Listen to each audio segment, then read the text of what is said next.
Welcome to the GateDrop podcast. GateDrop.com, giving you the jump in motocross news. GateDrop.com British Grand Prix review. Andy McKinstry, what did you think of that? The World Championship starts with a bang. That's what it's all about. Absolutely fantastic from minute one, really, from Saturday morning until Sunday when the checkered flag went out. Fantastic weekend. Good to be back in an MXGP again. Obviously became last week. Made the decision to come back and it was well worth it. Unbelievable racing. Really good to see fans at a track again, full capacity, and the track was unbelievable and the racing was unbelievable, so unreal. It was very sunny, blue skies, but the wind was unbearably cold. I mean, it said it was 10 degrees, but it felt like about minus 10. Aside from that, that was probably the only knock on the full weekend. All the races were fantastic. We'll get into EMX later because that was something pretty spectacular. But we'll start with MXGP. Tim Geiser, what a performance. Yes, he didn't go 1-1, but yes, he should have went 1-1. Even Jorge Prado said Tim was faster in that second moto. And he didn't really look that rash or that out of control, although he did make that mistake, of course. But all in all, he started around 5th, and for me, he passed most of his main rivals that you would imagine for the championship that are currently healthy. Pretty impressive performance, no big mistakes. Tim Geiser was the man. Absolutely fantastic start to the season for Tim Geiser. The only slight disappointment from his point of view is it should have been 1-1 from his perspective, but at the end of the day, you can't win the championship at the first round, you can certainly lose it, and Geiser will get the red plate heading into round 2. Really good performance. He seemed to carry a lot more momentum around the track and around the corners than the other top MXGP riders, but unbelievable display by Geiser, and that'll do his confidence no harm at all going into round 2, but really, really good, and the other riders have a bit of work to do, I think. And his lines were really impressive. He had a couple of really great lines that, even if they were fairly even on different parts of the track, he would have a couple of sections where he was making up a lot of time. Actually, in the qualifying race, he had a great line where he actually passed Maxime Renaux, and then Renaux realised the line he was taking a few laps later, and he started doing that line. It actually happened again in the second moto. Geiser was going wide up around the right-hander after the waves, then into that tabletop, and he kept going wide, gaining time on Prado. Prado was going on the inside, but once Geiser made the mistake and Prado got back into the lead, Prado started taking that wide line, so even the other riders were ended up learning off Tim Geiser, and actually asked Tim about that after the race, and he said because he had to come from behind and make the passes, he was having to look for lines, and that maybe helped him understand where the best lines were and where the lines you could go to make passes. He did a pretty slick move on Maxime Renaux up the inside before the whoop section as well. I think was that the first moto he did that one. And Geiser all day mentally really sharp with the lines. Obviously the speed was there, the momentum was there around the turns as you mentioned, and it was almost a 10 out of 10 performance except for that mistake, which moves us on to Jorge Prado. He got the win in the second moto, but the first moto, 1st to 4th, not ideal. He said he felt a little bit rusty, but the end of the second moto he really started finding his flow, and I think that maybe gave him confidence for race 2, because first 10 minutes he was out of there, whole shot and gone, but Tim Geiser had other ideas and then ended up reeling him in, but Prado still got the win. And for a day that was maybe so-so, he came out of it pretty good for me. A second moto win, second in the championship. He was very happy with his day, and I think he thinks that's the first round out of the road, on the podium. He's starting to go for this title in his mind. Yeah, it was definitely strange, especially the first moto was very strange for Prado. Felt like first 10 minutes he was fine, and then he lost his rhythm, not sure why, but I mean, the 3 riders ahead of him really did pull away, and then the last 10 minutes he seemed to find his groove again, and then he was able to reel them back in. So I think that would have done his confidence a world of good, that he was able to catch him at the end of the first moto. It was just a matter of the mid moto 1.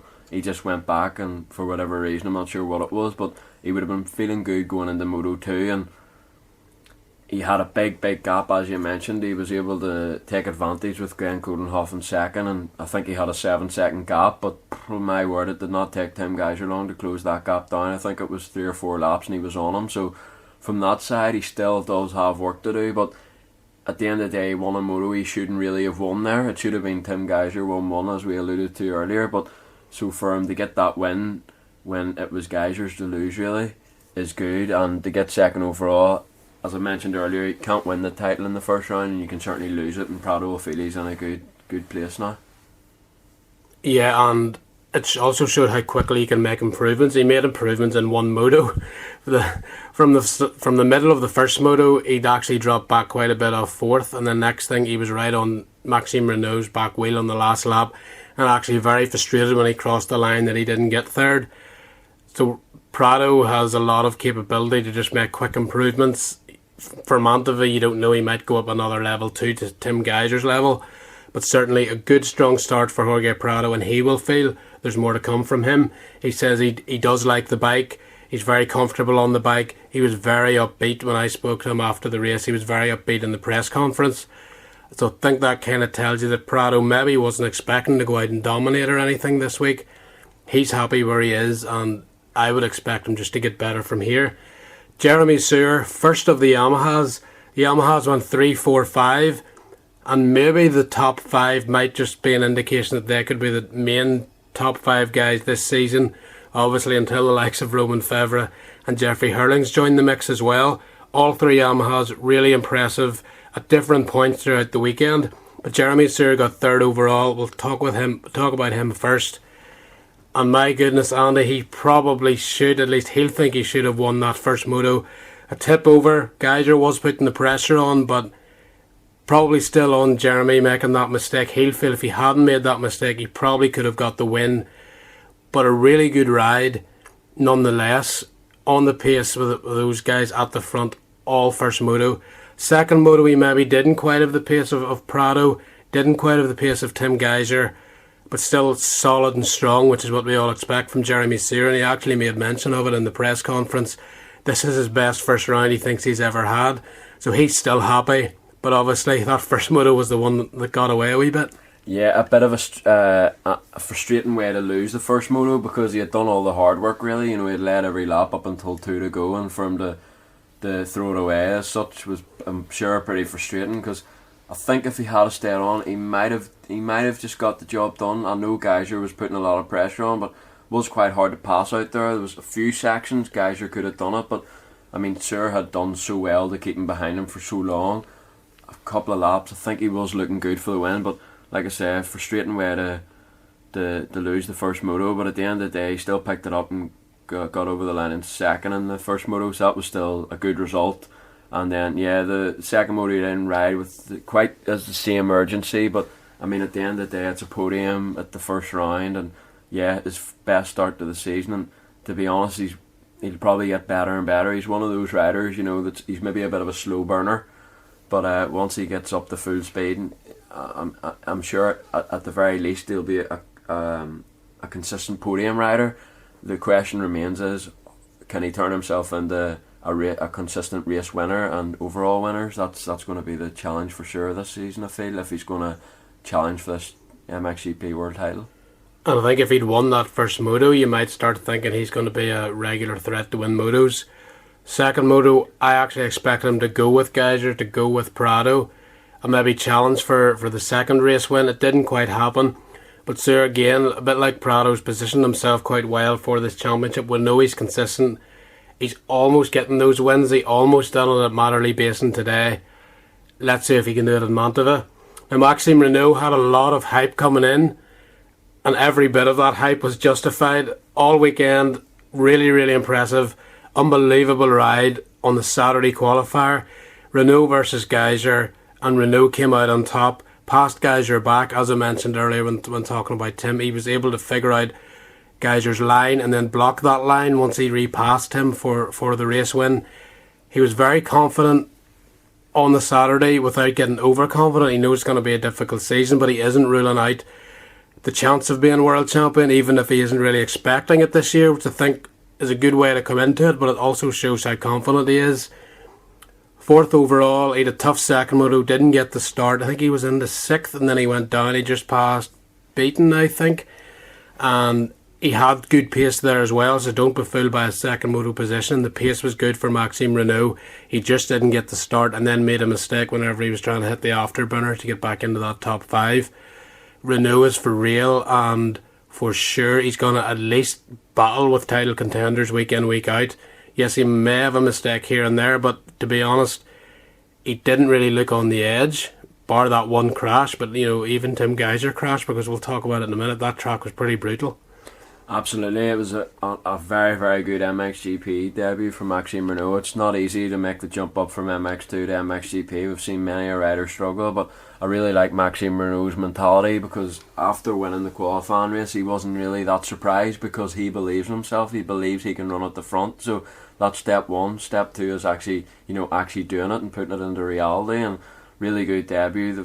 And his starts weren't great this weekend either. So we actually had the pass riders. Him and Geiser, I think, were probably the quickest two riders in the first moto, because they were the guys that needed to make moves and they were able to come through the pack.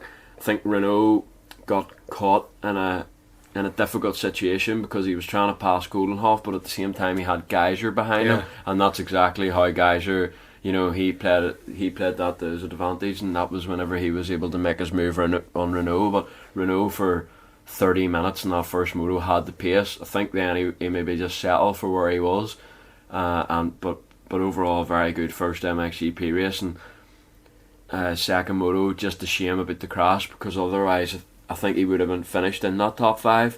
So it's a shame that way to miss out the podium, but he's definitely got the speed, and I don't see why he won't win races this year, because he should, in theory, he should get better and better. And I don't think he's a rider that, you know, the pressure will affect him, because he showed last year how good he was winning that MX2 world title. So exciting times for Renault, and if you're a French motocross fan, it looks like there's another star in the making here. And Glenn Goldenhoff, he rounded out the top 5, but it was a bit of an up and down day for the Dutchman. First moto he got a good start, and initially it looked like he had the pace, running well up front. He saw the pace, he was pretty much on it, maybe a wee hair off it here and there, dropped back slightly, but it didn't really seem to be a big deal. And then 5-10 minutes into the race, I'm not sure if he lost his rhythm, if he got arm pump, but he ended up dropping back, I think, to 9th, sort of the bottom end of the top 10 anyway. And you were kind of left wondering what has happened to Glenn Goldenhoff here. And then second moto, he got a good start again, and this time he rode strong. This time he held on. So whether he made a bike change in between the two motos, the track extremely ruddy, very bumpy, very tricky. If your bike setup was off at all there, it wasn't going to go well for you. So whether that was the case or not, I don't know, but Goldenhoff certainly sorted things out in between motos. Much stronger second moto, and definitely something to build on for Glenn Goldenhoff. 3 Yamahas in the top 5 as well. So Yamaha as a team have to be pretty pleased with their first round. Yeah, with Goldenhoff, you know, the first round, it kind of sums up his Yamaha career so far, I would say. You don't really know what to expect from him, and he had 2 motos that, you know, backs that up really. The first moto, you were kind of worried after it, because he dropped back pretty quickly when there was about 10 minutes to go. I do feel maybe he did have an issue, because he was able to rebound back, and then the second moto he rode like we know Glenn Goldenhoff can ride like.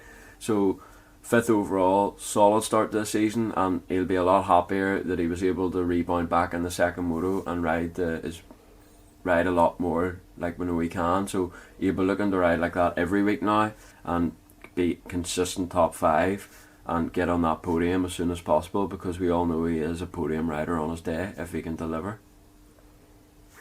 Yeah, definitely. I think that third moto or second moto should give him good confidence. Mantova should be a track he should excel at with the softer conditions. And with his 2 teammates beating him, there's a lot of competition, I'm sure, within that team. For you don't want to be the guy kind of off the pace with those, and Maxime Renault seems to be kind of setting the pace at the minute.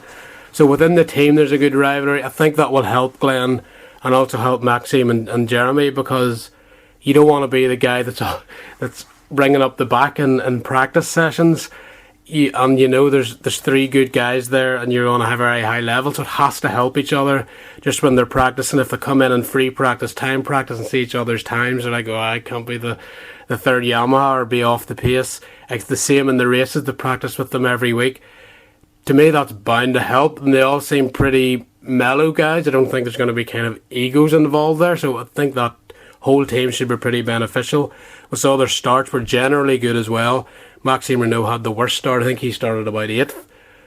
But the other 2, I think, were top 5, both motos. So that's encouraging for Yamaha, because with this class, it's pretty deep. And as we're about to talk about now, Renault isn't the only MX2 rider stepping up. Jed Beaton and Reuben Fernandez have done likewise, and they were pretty much top 6 pace. Jed Beaton, 6th overall, really, really impressive. And I know you spoke to him and discovered a few things after the event, but very solid. Didn't look like he was on the edge at all. Super smooth, on the pace of the, maybe not that elite top 3 to 4 or 5 guys, but certainly 5th back.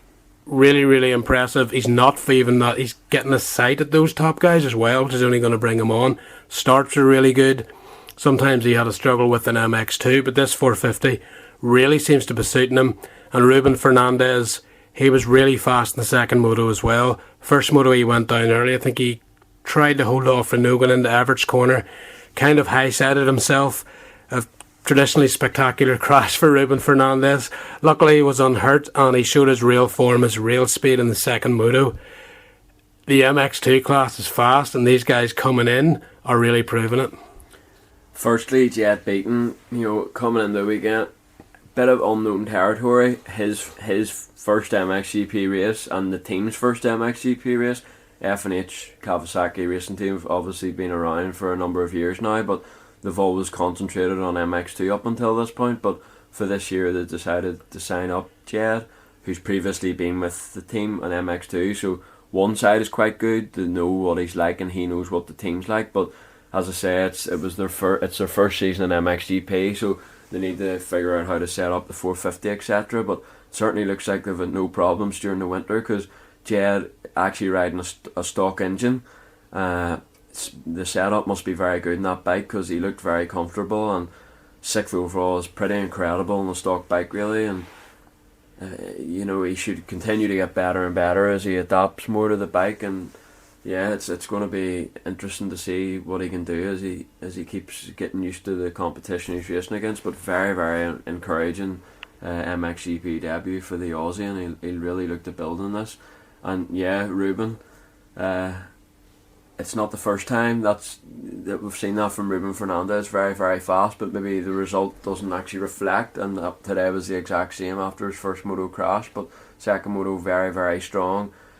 And he actually looked quite smooth compared to the races on Sardinia. So even though he did have the big crash, I think he looked more comfortable than he did in Sardinia. So he'll look to build on this, keep it in 2 wheels, and again it looks like he's got 5 to 10 pace for sure.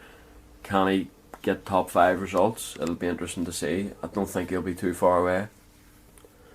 Can we have a round of applause for Alberto Ferrado, please? Yay! Yeah, Ferrado was what a ride. Yeah, both motos. Very, very good. And he actually got a really good start in the first moto, which I don't even know if Alberto Ferrado knows what a good start is, but he found out at the weekend there. Really, really good. And the SM action, gas, 7th overall. Obviously the Italians are going to miss Caroli at the front of MXGP, but if Alberto Ferrado has a lot of potential, I don't see why, and if he keeps improving and developing as a rider, why he can't be a top guy in the future. And I think he's really proved that. Starts are key for him, because the talent's unbelievable. He's still young, he's still getting going in his World Championship career. He doesn't have a lot of experience. He certainly doesn't have a lot of experience getting a good start, and a good start for Alberto Ferrado is 5th to 10th, which isn't even really at the front when you're talking first top 5 really, but really good pace all day, battling with elite riders, didn't look out of place at all. And hopefully now he can get these starts. He's clearly healthy, which is step 1. now we're seeing him getting good starts at Matterley Base, and hopefully this can be a theme, because a lot of times Ferrado's riding well, but you just don't see it. He's back in 15th, 18th, coming from the back. Now we get to see what he can really do on a 450. Entertaining character, if anyone follows his Instagram as well. So a great personality, but first and foremost, he's a talent on a bike, and when he gets a start, he can really show that. This year could be a big year for Alberto Ferrado. Thomas Kerr Olsen, I'm tempted to say more of the same, but second moto actually thought he was pretty impressive. He still doesn't get the best start, so it is hard for him to show if he has that extra bit of pace. But second moto definitely thought was an improvement on the first one, just in terms of how he was riding.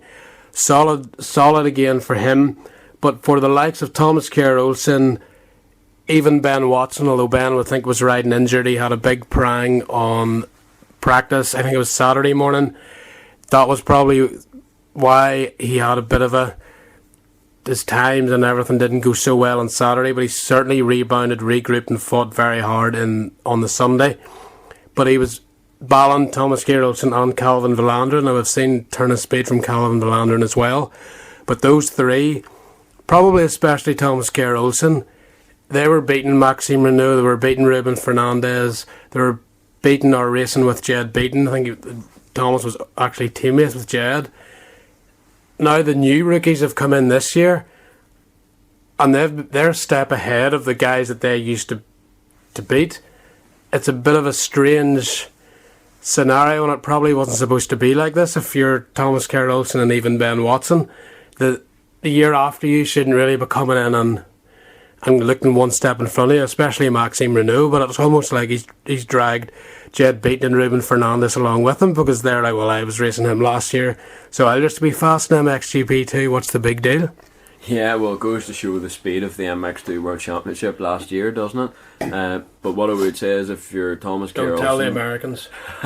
If you're Thomas Kerr Olsen and this continues to happen, you are going to be scratching your head a little bit, because he was waxing these guys 3 or 4 years ago. So it is strange how this can happen, because we forget how good Olsen was on a 250. You know, he could have been a world champion, but he just got a bit unfortunate that he picked up an injury going into his last year in the class. And yeah, last year it was solid. Didn't have too many spectacularly wow moments. And I think you're right, this weekend was pretty much the same, but 8th overall is a solid start to the season, and I think it's important if TKO can just continue to improve as the season goes on. And like you said, if he can get good starts, and if he's able to copy the guys at the front, we know he has speed and a lot of talent, so he should be able to follow them and pick up the pace if he gets the good starts. But that just seems to be his Achilles heel in this MXGP World Championship career so far. But there's no doubt he has the talent to turn it around, so it'll be interesting to see how he can perform this season. That group, Thomas Kerr Olsen, Jeremy Van Horbeck, who by the way was very impressive again on the beta, so a shout out to Jeremy, really good riding all weekend. Brian Bogars, again 10th overall. He was kind of anomalous, but anomalously fast. He was just in a battle. If you're not getting the starts, you're not really getting up there with the Geiser, Prado, Suyer, Renault, Kohlenhoffs of the world. Jed Beaton did, and I think that brought him along as well, and he showed you the ability to run that pace. Calvin Villandren, Brian Bogars, Ben Watson, yes, he wasn't fully healthy, so it's hard to maybe see his true level today. But for Olsen, Van Horbeck, Bogars, Villandren, you're left wondering what can they do if they get a good start. But all day they seemed to find each other. They were racing very, very hard. If anybody was there and looked back and that kind of just outside the top 10, it was a battle all in itself. And actually credit to Ben Watson, because he really stepped it up today. He was right with Villandren and Olsen for seemed like both motos. They weren't too far away.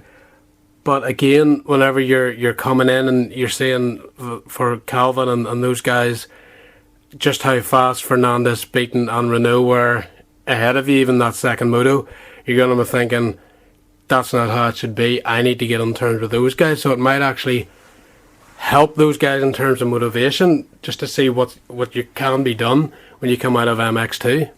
It will definitely be interesting, but it is one thing to look out for. But the way Renault and Fernandez have started their 450 career, obviously Fernandez rode the last 3 rounds last year, and he was really good then. So I don't see those guys. Obviously, they'll maybe have bad rounds here or there because it's hard to be consistent every single week, and it's chaos in that pack, so stuff does happen. But I feel like speed wise, I don't really see them going backwards too much. I feel like Fernandez will definitely be a consistent top 5 guy, and I think Renault will probably be a consistent podium rider.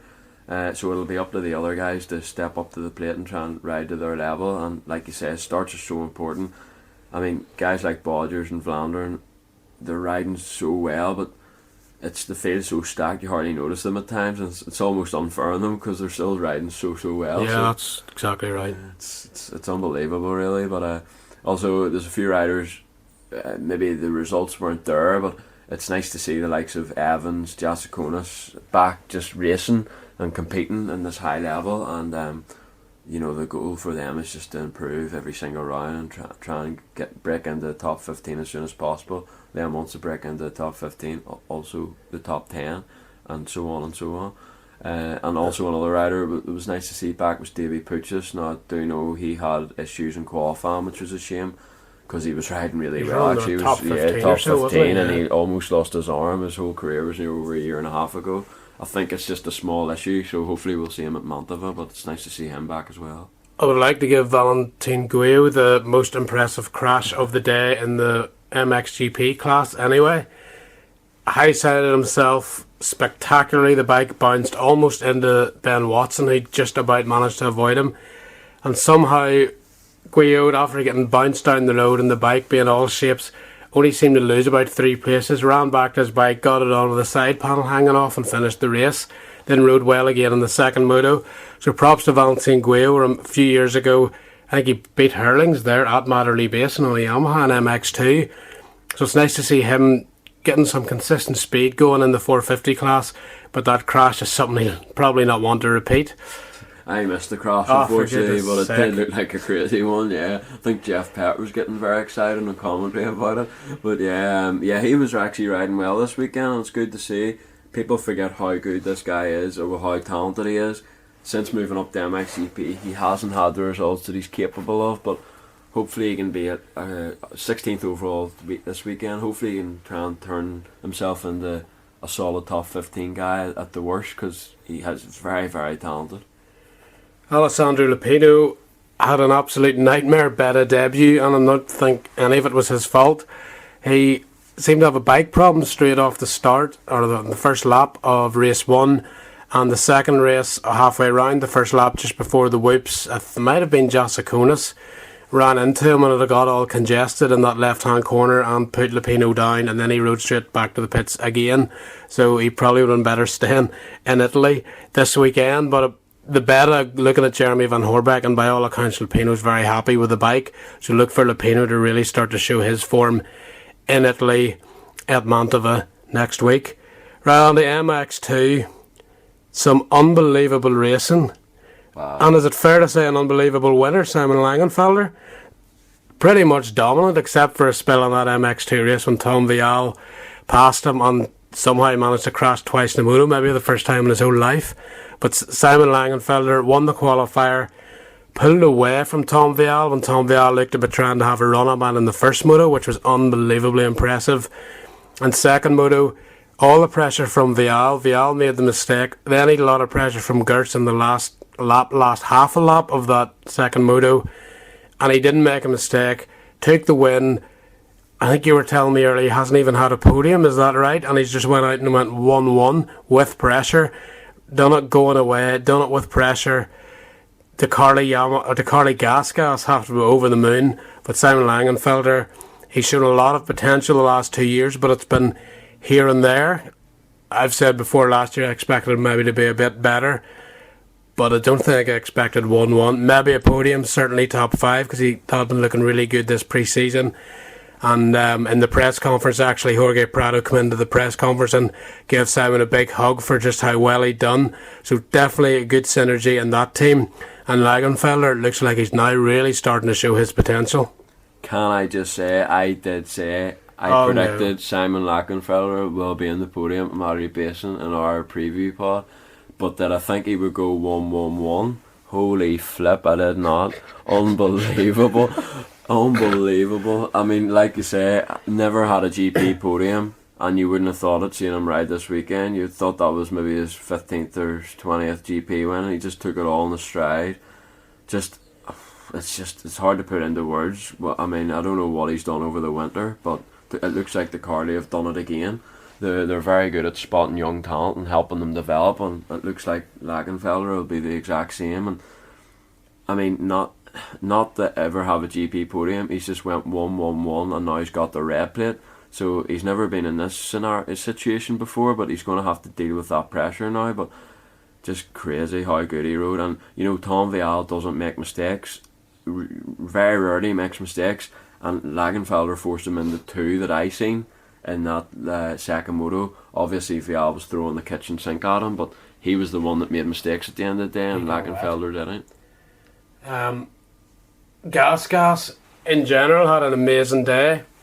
Prado on the podium with the moto win in MXGP. Langenfelder won one, so 3 of the 4 motos Gas won. But Matteo Guadagnini 11th overall, certainly not what you would have expected from a rider who was amazingly impressive last year. It was almost like Guadagnini and Langenfelder swapped shirts before they went out in terms of what you would have expected coming into the first round. Guadagnini, do you think that was just a bad day at the office, or is he maybe carrying an injury, bike setup? Because that's certainly not what you expected. Whenever you did see him, he was looking good and trying hard, but the starts weren't there, and it just felt like something was missing. Even this pre-season, he hasn't probably been what he was last year, so kind of question marks over what's going on there. He's not bad, he's certainly not slow, but it's not quite the same Guadagnini that started last year. Absolutely. I have to say, coming into the first round, I was slightly worried for him because, like I've been saying, in pre-season he hasn't been great. He did show signs in that last moto at Raiola, I think it was. It was progress compared to the rest of his pre-season, but yeah, it wasn't the Guadagnini from last year. I mean, he got a podium here and surprised everyone at the same track, and it was a different Guadagnini. Is it pressure? Is it bike setup? You would almost think, you know, he's got an injury over winter or something, but it's hard to know. Obviously, there's nothing official there, so I think he'll be frustrated. But hopefully, we can see the same rider from last year, because he was unbelievable at times last year. So hopefully, he can get back to that level soon. And if Guadagnini, which you would expect him to at some point, maybe even next weekend at his home Grand Prix in Mantova, can get back to his level last year. Gas have a heck of a strong team. That'll be 2 riders you would imagine now are capable of winning races in MX2. And Jorge Prado already winning races and certainly capable of going for a world title in MXGP. That's a very, very strong team for the Carly, who've made the switch to gas and as a branding exercise. It couldn't really have went much better, especially with this new star, Simon Langenfelder, coming to the fore. A lot of people maybe didn't realise just how young he is. I mean, he was getting top 5s when he was 16 a couple of years ago, but it is said was hit and miss. Now, for people that maybe haven't followed as closely, they're going Simon who, but Langenfelder's here and he's really got his name in the spotlight now.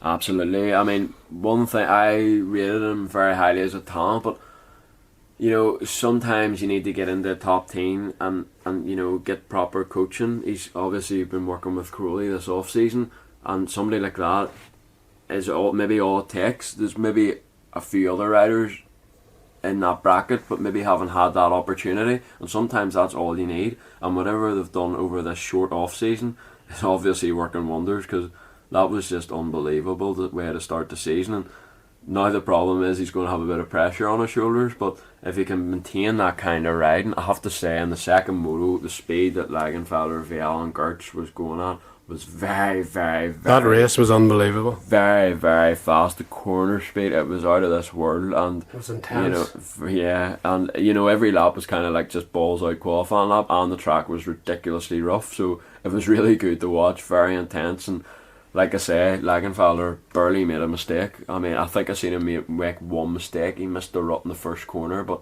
aside from that, he was pretty much flawless. At a track it was very easy to make a mistake on. And that was maybe the most impressive part of his weekend. The last 2 or 3 laps of that second moto, even though he really dominated the first moto. Vial made a run on him and he kind of just dropped the hammer and left him. But because he won it both ways, it actually fills you with more confidence that he's here to stay. Exactly, they're both very different motos, and you know, sometimes if you get a nice gap, you find it easier. But it's whenever you're under pressure and you've got riders, you know, I'm sure you could hear the bikes behind him. You know, the three of them are very, very close, and Vial was trying a lot of different lines as well, so he would have knew he was behind him, but it didn't let him fluster you, and very, very impressive. If he can keep that up, he's going to be a threat for this. They've got their hands full, I think. They do, but if you're Tom Vial's rivals, you're probably not that happy that he got second overall. He'd only started riding the bike at the end of January. He did say the week off actually helped him prepare better for Matterley Basin with the postponement. But aside from that, he's only done 2 pre-season races, not a lot of time on the bike. It's a brand new bike, but it was still Tom Vial. More or less, he did make 2 crashes, but generally, he got the starts. He had good pace. You can see the total fitness and comfort still isn't there, but it was good enough to almost win this Grand Prix. Uncharacteristic 2 crashes in 1 moto for Tom Vial. He's still second overall. He's probably overall in the points pretty much where he wants to be, just ahead of maybe the other 2 big pre-season favourites for the title, Jago Gertz and Kai de Wolf. Only 4, 5, 6 points between those 3. It's Lagenfelder out front, of course, with an 8-point lead going into round 2. But Vial, Gertz and de Wolf probably be happy enough. Probably Vial the happiest, because Gertz, I think he crashed 2 in the first motor, didn't he? Maybe twice. Just when he was looking, he put a move on, I think Van de Mustang or de Wolf it was. They actually nearly hit over the finish line. That was close. Came up to the inside, and I think then Gertz dropped it. But he came on strong at the end of that one. He came on strong in the end of race 2. And then I think you were saying he had an arm injury or something, and he hasn't really ridden the bike until Matterley Basin, and he was on the podium as well. So Gertz and Vial, they know they aren't at 100% yet, and they're still right there at the front. Yeah, I think if you're Vial and Gertz, you're very happy just to get the first podium or the first round of the season done and dusted, and to get away with the podium. And I mean, it was a big improvement from Tom Vial that was seen at Hawkstone and La Capelle. So I think the week delay helped both those riders. Funny enough, they'll be happy enough with the race postponed last weekend, even though it was a wasted trip in the end. But definitely helped them that way. Even though Vial it still has improvements to make, speed wise, I wasn't expecting him to be that quick today, to be honest. I mean, he had the really pace to win, and I'm not sure if he was at his best how much quicker he can go, because like I say, those top 3 were really, really going in that second moto. And with Gertz, I mean, yeah, he had 2 operations recently actually on his hand, I think it was, so he was really going good as well. So they'll both be happy, and they'll know, Vial and Gertz know that they aren't 100% yet, so it'll be interesting to see once they do hit their peak and hit 100% what Lagenfelder has to offer, and if he can run with them then as well. Will be interesting.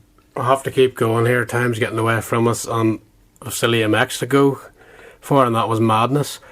Kai de Wolf, 4th.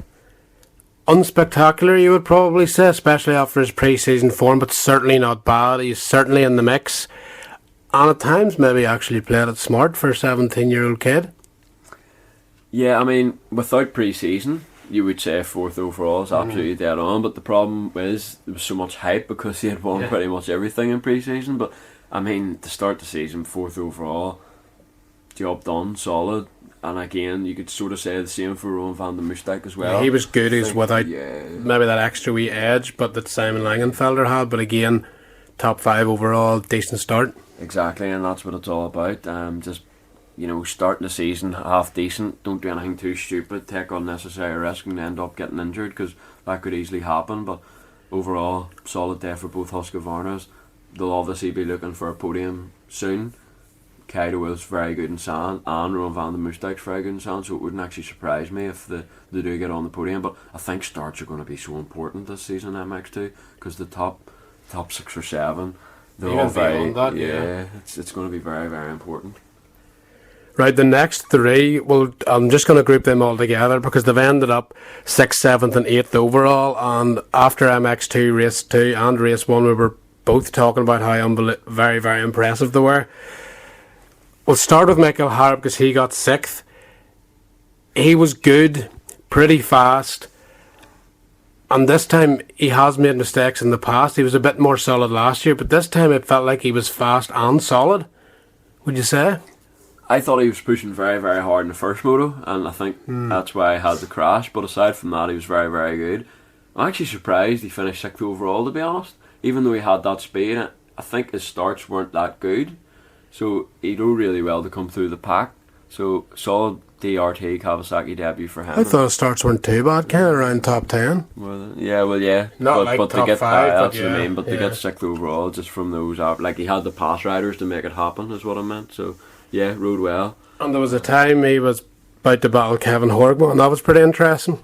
Yeah, I noticed that, and just before that, him and Rowan van der Moostijk, They were going at it. The first MX2 race, it was intense between those two. It was very, very good to watch, actually, and then, like you say, it was him and Horgmo, but just a shame about the crash he had, really. But 6th overall, solid start to the season, and it is worth pointing out he didn't actually do any pre-season races, so I'd be very surprised if he didn't get arm pumped today. Yeah.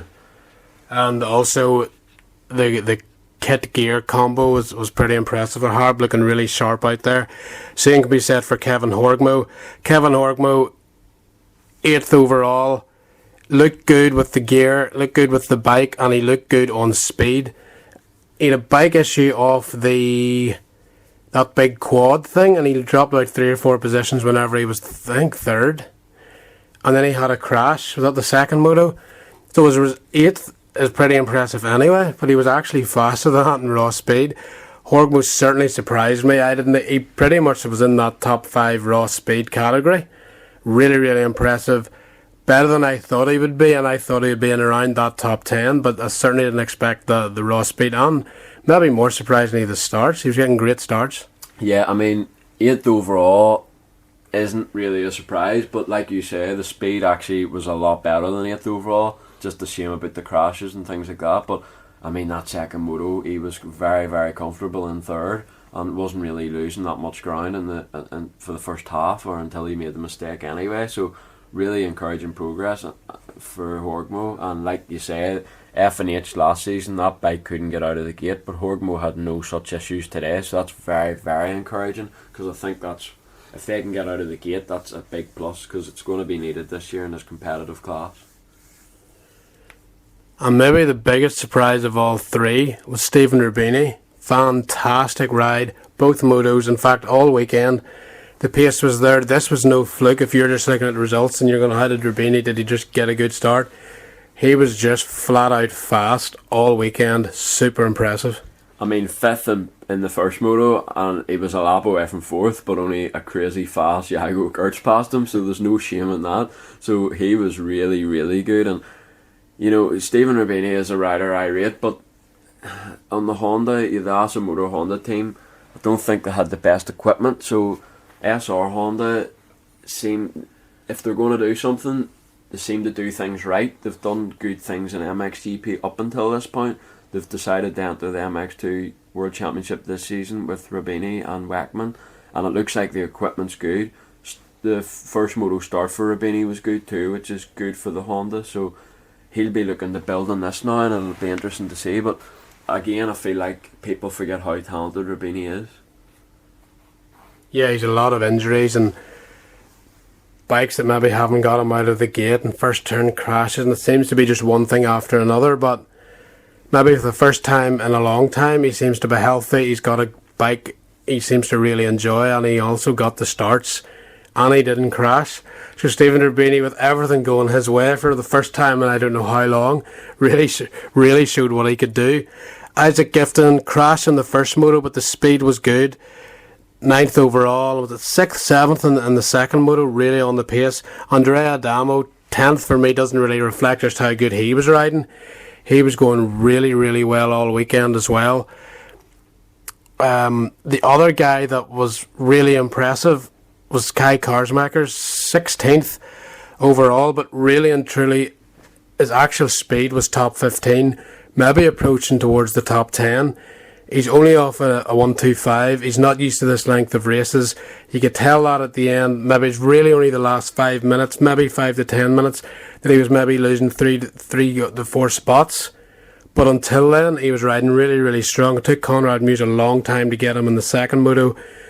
Raw pace-wise, Kai Karsmaker's really impressive. You say kind of top 15 minimum raw pace straight off a 125 going into MX2. Pretty good for Karsmakers. Yeah, that first moto at Mallory was actually the first moto he's ever raced that length. So, and you could tell, but I mean, he needs to take the positives. The speed for 20 minutes is actually very, very good. I thought, at the start of the season, he might actually struggle to get points, but he's easily in the points. And like you said, definitely top 15 pace. So for him now, it's just getting used to the new team, which this deal all came together last minute. So he's only really been working with the team for 3.5 weeks. So get used to the team and then get used to the 30 minutes plus 2 and get used to the competition in MX2, because it's not easy to make that transition from the EMX 125 class. But like I say, people forget how talented he is. On an 85 he was running with De Wolf and Everts, just had a lot of injuries in his 125 career, and he only really got a full season last year. He finished third in it, and it looks like he's more suited to the 250 because he's quite a big guy now. So hopefully he can just build on this and keep going, and who knows, we might even see him battling for top 10 by the end of the year. You mentioned Liam Everts there. Could you be any more unlucky? You're supposed to stay out of trouble when you get a great start. Liam Everts in the heat race gated well from the outside. He looked to be around 6th, charging around the outside. There wasn't really anybody close to him, but something happened mid-corner, and that shot, was it Horgmore or Harp? Pretty much straight into the side of Liam Everts, as Liam was just trying to go around the corner minding his own business with like at least a foot either side of him with no one near him. Broken finger for Liam Everts. He didn't even get out of turn 1. A whole winter's preparation. He was solid in the qualifying sessions, but generally Liam's a good racer, maybe better than his time qualifying. He nailed the start. You could tell on the bike he was very excited with himself coming into the first turn, because he really gated really well. He was going to get a good start, saying around 6th, 7th, which would have been perfect for him to get the pace, to get learning this MX2 class, and then the crash. And he was livid. You could see even in the highlight video he was flailing his bad hand around, that was finger going at right angles. So he was away to get an operation, I think Monday, he said. So Liam Everts, pretty devastating for him. On the Diga Pro Cross KTM, everything was looking pretty good for him. Then suddenly a mistake, or just a first turn shenanigans that he wasn't even part of. He ended up getting claimed and going down hard. Now, two riders who probably didn't have the day they wanted, Conrad Mewse and Håkon Fredriksson, and both suffered poor starts, and that might be the story of their season. Good start, good race, bad start, having to come from behind, there could be problems, but both showed glimpses of good pace. But Conrad was good in the first moto, maybe for 10 minutes. He came through and then he seemed to stall out. I think he felt he started taking the wrong lines. Second moto, he probably didn't really get going to the way he wanted to. As I said, it took him a while to get past Kai Karsmakers, but certainly Fredriksson and Conrad Mewse, for them to really show their pace, they really need to get the starts.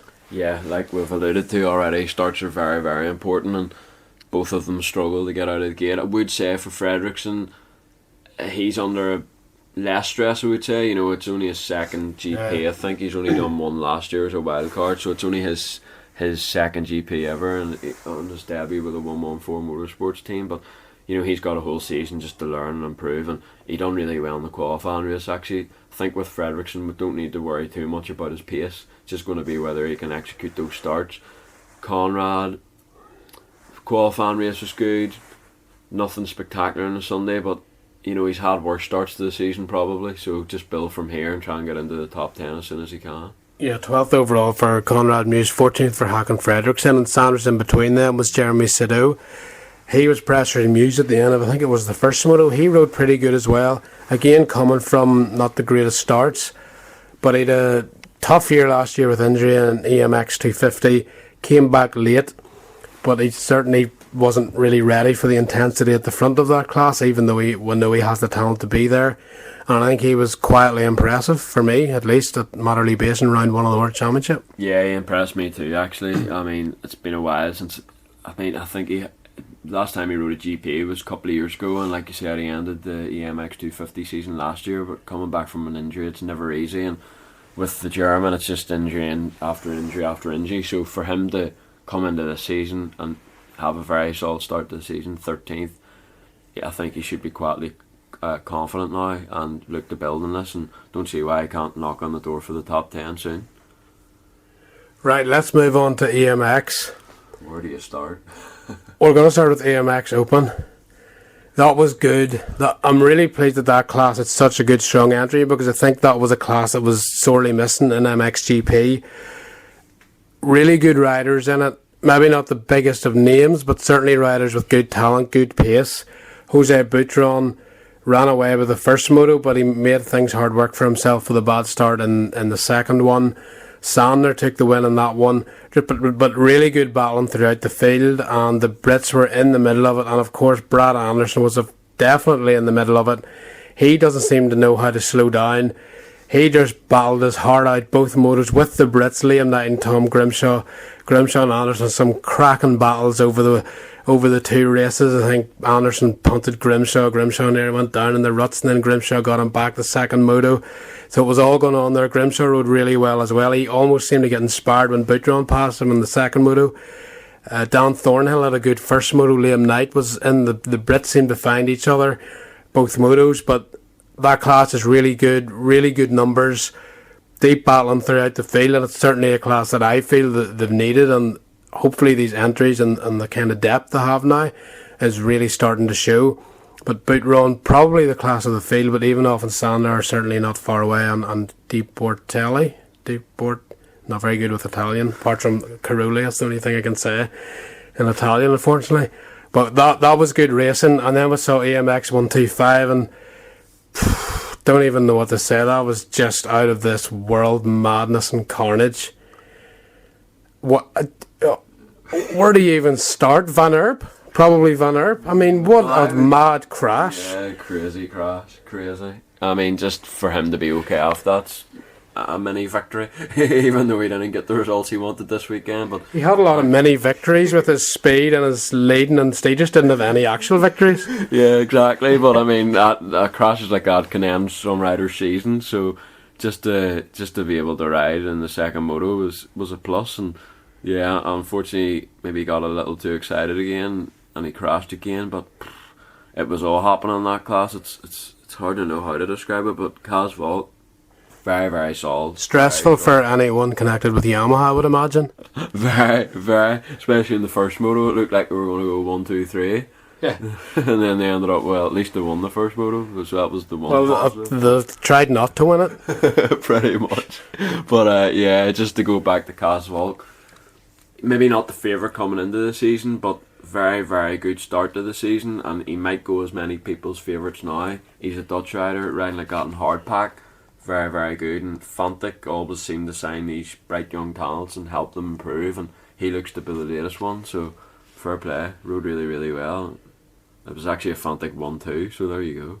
Can't get any better for them. Yeah, and at one point late in the first moto, it was a Yamaha 1-2-3, and it ended up overall a Fantic 1-2 with KTM third, and Yamaha not even in the top 7, I think. That pretty much sums up how mental the first two AMX 125 races of the year were. Van Erp got 10th, and he easily could have went, well, not easily, but you wouldn't have put it past him to go 1-1 if the situations hadn't went so wrong for him.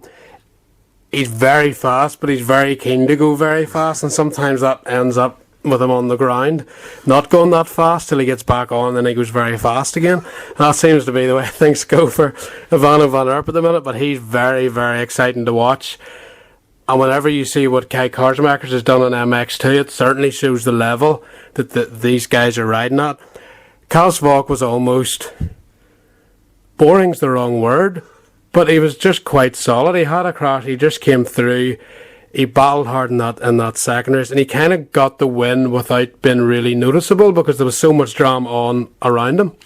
Yeah, I thought he was really fast in the second one. Well, he was very fast, but he wasn't like wild or like oh my goodness type moments. Yeah, maybe his riding style maybe a bit not as erratic, maybe grown up. Some of the other ones, maybe a bit more mature, let's say. But I thought, he had the win with a couple of laps to go, and then he crashed the same place Geiser crashed actually. So even though he still had the overall, it looked like he was going to throw that moto win away. But I think it was good for him to rebound and get the second moto win. So at least he can say he won the overall in style. So really good start this season for him. But one rider that really did it, well, two riders, we'll call them brothers. The Resolutions? Last year it was the Conan brothers, now we've got the Resolution brothers. When you say we're going to call them brothers, why would you not call them brothers when they are brothers? I don't know, I've lost the plot now, but yeah, they were really, really good. And for the rookie, Giannis. Unbelievable. And that second moto was watching him, and every time people tried to pass him, he would fight back. And bearing in mind he was at the front at this point, he almost have won that race. He lost third on the last corner. Unbelievable mentality, unbelievable speed, and I think he's 13 years old straight off in 85. And his brother should have won the first moto, but he crashed, and Van Erp crashed. So Zanke won, their teammate, and then he seemed to crash in the second one. But that's a whole nother story for Yamaha to sort out. But the Resolute brothers, I don't even know if that's how you say that, very, very fast. They could be the Coonans and the Resolute brothers just battling for the next 10 years. Yeah, what impressed me about Giannis is, even though he's the rookie, it looked like he was just riding his own pace and not getting too, he wasn't riding above his limit, and everyone else crashed around him, and he took advantage of it by staying in two ways. Very, very mature for one of the probably the youngest rider that was battling for the win there anyway. Maybe not the youngest rider in the class, but really, really encouraging start this season at podium, and now can he live up to the potential for the rest of the season. And his brother, certainly 12th, didn't reflect his speed, as you touched on. The Yamahas had a bit of a disaster in the end, considering the speed they have. But when you have that much speed, it's hard for that to go wrong every week. So I'm sure they'll bounce back at the next round. Well, when you have three, one of them is bound to win at some point. But that team that they've got with Zanke, Resolute and Van Erp, that's a pretty impressive trio. Unbelievable team, isn't it? And they'll be disappointed if they don't win the title this season. But they're going to have their hands full with these Fantics. I think you probably. If you're predicting who's going to win the title, it's probably a Fantic or a Yamaha rider at this stage. We should give Fury a shout out as well, if that's how you said. It's not Tyson, he'd be too big for 125. But second place, Alexis Fury, almost won that second moto. Really good performance from him. But also Mark Antoine, can't say that second name, Rossi, that's easier to say, thanks to Valentino, and it's generally easy name to say. He was fourth. He crashed and came back. He actually snuck past Resolute on the last turn to take third. He showed a great turn of speed as well. And the amount of riders you would watch in the MX 125 and you think, he's got the speed, where did this motor come from? The future just seems to get brighter and brighter in terms of European motocross, because there's a lot of guys that have the speed, that are fearless, that have great technique on the bike. And we're seeing with Resolute, the junior brother, 13 years old, straight on the pace as well. And again, Marek is coming up from the 85s. He didn't have his best day, a couple of crashes here and there, but whenever he sees Resolute's results, that'll give him belief as well. There's a lot of guys fighting for rides in the MX 250 and MX2. It's going to be very interesting to see out of this plethora of riders who are all showing a lot of potential, just who can really go to the top. Absolutely, it's going to be interesting to see. And Chaos for the first round, cannot live up to that every weekend. I can't see it, because that was just the best race you could ever ask for, really. But yeah, usually the cream does rise to the top, and Falk obviously had a great start this season. We know Van Erp has the pace coming into it. They were the two favourites, but they didn't get it all their own way. So don't count out the other riders either. It's going to be an exciting season, I think, especially if it's got racing continues. And the Brits impressed me as well. Not easy to go into that class. It's mad, but it's also very, very fast. Charlie Hammond, 6th overall, certainly one of the standout British riders. 2 solid top 10s for him. Ollie Colmore, 13th, he was good as well. Roubini top 20 and 17th. So certainly hope there for the British riders, the next generation, showing good pace at home. Absolutely, very, very. All three were very, very good. Charlie Hammond, the best of the bunch, but what impressed me with him was he was very, very solid. He maybe didn't have the mad speed of the top five, but he rode within himself, consistent, really solid day, and he ended up 6th overall because of it. So sometimes all you have to do is ride solid, consistent, keep it in two wheels, and the results will look after themselves, and that's what happened with him. So really encouraging start to the season for him. Right, that was MXGP round 1. Pretty amazing first round opener. You couldn't have expected much more. The track was fantastic, very ruddy, very technical. The weather, aside from the really cold wind, dry blue skies, you thought it was July if you didn't go outside. You just looked out a window. Really, I guess lucky that there was no rain, especially after last week. It couldn't have went much better. No, absolutely not. The racing was absolutely unreal. Literally every moto was so exciting. Battles all over the track, and the track itself was absolutely fantastic. Don't think I've ever seen Matterley as gnarly as that. I've been going for about 10 years. Certainly, you're getting old. Very, very technical. I mean, compared to last year where it was like a speedway, it was just flat out. So many bumps and ruts and everything this year. It was just really, really good. And hopefully the tracks continue to be as rough as that moving forward as well. And of course we'll have the 2-day format back, which to watch or to go to the race, to me, is so much better. Speaking to Tim Geiser, you can get that interview on the website, and he said exactly the same. He said he really likes the 2-day format. He said the tracks were pretty smooth, especially the first moto last year, because it was just one moto. He likes the fact they didn't smooth the track overnight. He likes the fact it was rough. He's a big fan of the 2-day format. He obviously won the race. But for me, the 2-day format, if the riders like it, or certainly a lot of riders seem to like it, some probably don't. But for me, it's proper Grand Prix motocross, AMX both days, Grand Prix racing both days. We saw the win by Renault and Langenfelder yesterday. That really gave you a lot of energy then to look forward into today. So it sort of gradually builds up into the crescendo of the two GP motos. You've EMX both days, as I mentioned, all the qualifying. It's just a really, really great format, and for me, don't please ever go to a one-day format. It's a World Championship. Formula 1 have 3 days, MotoGP have 3 days. 2 days is perfect for MXGP for me.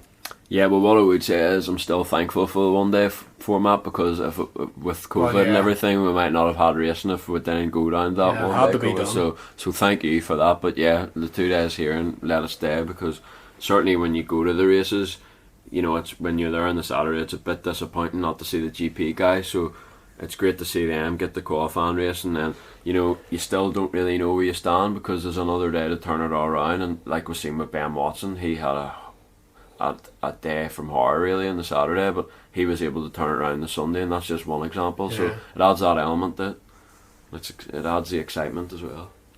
Right, quickly, some AMS Supercross talk. Jet Lawrence, I think, thought he was riding an AMX 125. With what happened to him last night, a crash and 2 first turns, a dominating win, and then an absolutely mega crash with Austin Faulkner. Somehow Jet survived and he made the podium, but poor Austin Faulkner, he didn't do anything wrong. He was the one that was walking away in pain, and a pretty dramatic triple crown for the 250 class. Yeah, absolutely. I mean, it's usually Austin Faulkner doing the wild things and something like that, but this time he was completely blameless in the whole thing, so hopefully, first of all, he's okay. And yeah, it was just absolutely crazy. It reminded me actually of Prado v Hurlings at Germany last year in the finish line jump, but crazy. Hopefully both riders are okay and they can just finish the season after that, but it's going to be some good racing, I think, in that championship this season. Certainly better than the other 250 course. Yeah, it's pretty deep. 450 class, Jason Anderson, case of what might have been. A move on Malcolm Stewart. They both went down, and Malcolm Stewart kind of tried to manhandle Jason Anderson out of the road. Anderson came back, won by the end of the night. He was probably the best guy over all 3 races, and he could have... Tomac had an issue, I think, at the start of the first one. He was pretty far back in the pack, and Anderson looked like he was going to win that first moto. In the end, I think he lost the overall by a point to Eli Tomac, despite beating him straight up. in the especially that last one was just bar to bar. Eli Tomac versus Jason Anderson. Anderson won it. Really good race that. But Anderson, despite probably coming away thinking he was the best guy that night, it was Eli Tomac that got the win. An extra 3 points from him. It could have been, say, tied, but now he's a 6 points lead. And the results, overall results, probably didn't reflect the speed that Jason Anderson had in comparison to Eli Tomac, but Tomac just seems to be getting the job done this year. Yeah, it should have been better for Jason Anderson, but at least the one positive thing from him is mentally he should be in a good place, because he was the fastest guy that night, and it's not for the first time either. So I think mentally he knows he's the quickest, well, and he should think that. So it'll be interesting. It's definitely looking like a 2-horse race in the championship battle now, so may the best man win. Should provide plenty of entertainment. And saying that, Cooper Webb, really impressive ride. Not maybe quite back to his very best, but I would say probably the best he's been all year. He got a really bad start in the third final. That ruled him out of challenging Tomac and Anderson for the win, and maybe getting a couple of points on Tomac, because now he's back to being over 25 points back of Eli. But one mistake from Eli Tomac, and Cooper Webb's back in this. He's certainly gained big momentum in the last 2 weeks. But is the title just a wee bit out of his reach, do you think, halfway through the series? I mean, he would need to start beating them regularly and start from the next round onwards. I think for Webb, it's just good for him to be back in the podium at the moment. And I'm not sure if he can make that jump to Anderson-Tomac pace just yet.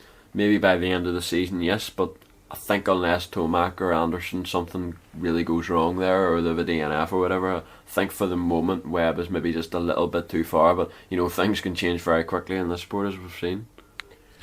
Right, that's an exceptionally busy weekend wrapped up. The first round of the World Championship, 1,000 races at Matterley Basin, 6 races somehow in MS Supercross.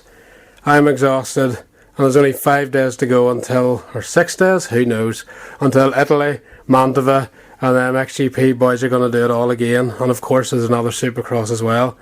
Right, Andy, I think it's time you went to sleep. Night night. Ciao. Dear me.